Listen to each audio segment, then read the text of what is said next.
Today, we're going to unpack one of the most important Supreme Court cases in American history. Seriously, it's an incredible story about the world's biggest company, a showdown between unimaginable wealth and the US government, and how a single word, unreasonable, ended up changing American law forever. So let's just dive right in with this powerful warning, because it really sits at the very heart of our story. This is from Justice John Marshall Harlan's dissent, basically his furious objection to the court's final ruling. He was convinced the majority wasn't just interpreting the law, they were rewriting it. And in his eyes, they were about to make a massive mistake. To really get why this case was so monumental, you first have to understand the company it was up against. And honestly, it's hard to even wrap your head around the sheer scale of Standard Oil. So picture this. We're in the late 19th century, the Gilded Age. It was this era of just explosive industrial growth, and at the absolute center of it all was oil. And you had John D. Rockefeller, a man with unmatched genius and ambition who set out to control all of it, building an empire that was totally unlike anything the world had ever seen before. I mean, just look at this. This shows you exactly how total their control was. At its peak, Standard Oil controlled up to 90% of the entire U.S. oil refining market. This wasn't just a big company. For all intents and purposes, it was the oil industry. So how on earth did they do that? Well, their playbook was, let's just say, aggressive and pretty ruthless. They used something called local price cutting. They'd slash prices in one town to bankrupt a local competitor while keeping them high everywhere else. They got these secret deals with the railroads for huge rebates on their own oil, and even got kickbacks, these things called drawbacks, on the oil their competitors shipped. And once a rival was on the ropes, they just swoop in and buy them out. As you can imagine, this kind of immense power really started to scare people. You had investigative journalists, the famous muckrakers, who started exposing these tactics. And the most famous of them all was Ida Tarbell. Her meticulously researched book wasn't just some expose. For her, it was personal. See, her own father's small oil business had been completely crushed by Rockefeller. Her work really galvanized a national movement against these giant trusts. So all this public fear was building and building, and it led to a legal showdown that would put a brand new and very powerful law to the ultimate test. Back in 1890, Congress finally responded to all the public outcry by passing the Sherman Antitrust Act.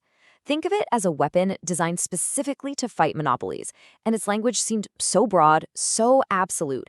Every combination in restraint of trade was now illegal. Simple as that. So, after years of painstaking investigation, the U.S. government took its shiny new weapon and aimed it squarely at the biggest target of them all. In 1906, it sued Standard Oil. The stage was now set for the biggest legal battle of the era. The case worked its way all the way up to the Supreme Court, and in 1911, the justices delivered a verdict that was, well, it was both a stunning victory for the government and, at the same time, this controversial legal bombshell that we are still living with to this very day. Okay, first, the headline news. The government won. Big time. In a unanimous decision, the Supreme Court declared that Standard Oil was, in fact, an illegal monopoly that had violated the Sherman Act. The untouchable Goliath was ordered to be broken apart. But, and this is a huge but, the real story, the part that totally reshaped American antitrust law, wasn't the breakup itself. No, it was hidden in the fine print of that decision, in the legal logic that the Chief Justice, Edward White, used to get there. He called it the rule of reason. The Chief Justice basically argued that if you read the Sherman Act literally, that every single restraint of trade is illegal, it would be totally absurd and would paralyze the whole economy. So he said the court has to apply a standard of reason and that the law only forbids monopolies that are unreasonable. So what makes a monopoly cross that line into being illegal? Well, according to the court's new rule, it's all about the harm it causes. A company was only acting unreasonably if its actions led to bad outcomes for you, for the public, things like artificially jacking up prices, reducing how much stuff they make, or lowering the quality of their goods. And right here, this is the heart of the whole controversy. The law passed by Congress explicitly said every restraint of trade was illegal. The Supreme Court, in its ruling, basically took out a pen and inserted the word unreasonable. So to a lot of people, it looked like the court didn't just interpret the law, it changed it. And as you can probably guess, not everyone on the Supreme Court was on board with this dramatic rewrite. One justice in particular was absolutely furious. That was Justice John Marshall Harlan. He wrote this fiery dissent accusing the majority of judicial legislation, basically of overstepping their constitutional role and acting like they were Congress instead of judges.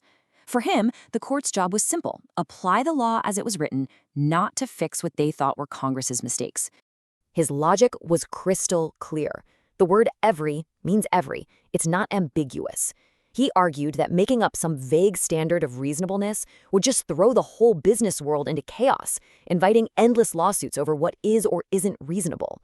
He really believed the court was weakening the very law it was supposed to be enforcing. So what happened next? Well, the company was broken up, but that rule of reason, it lived on, creating a legacy that turned out to be way more complicated than anyone expected. The massive empire was shattered. The court ordered Standard Oil to be dissolved into 34 separate, independent companies. And hey, a lot of those names are still pretty familiar today. They're the ancestors of modern giants like Exxon, Mobil, and Chevron. But here is the great, unbelievable paradox of this whole story.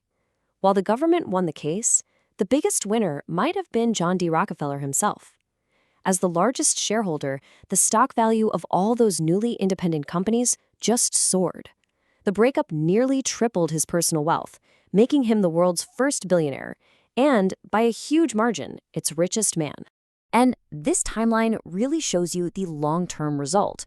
Sure, the breakup created some competition for a while, but it didn't last. Over the next 100 years, a lot of those baby standards, as they were called, grew up, merged, and recombined, once again becoming some of the biggest corporations on the planet. And all of that leaves us with a really critical question. The Standard Oil case gave us the rule of reason, a legal framework born in an age of oil and steel. Today, that very same precedent is being used to judge the monopolies of the 21st century. So, is a tool designed for industrial giants the right one for an age of data and algorithms? That's the billion-dollar question that regulators and courts are still grappling with right now.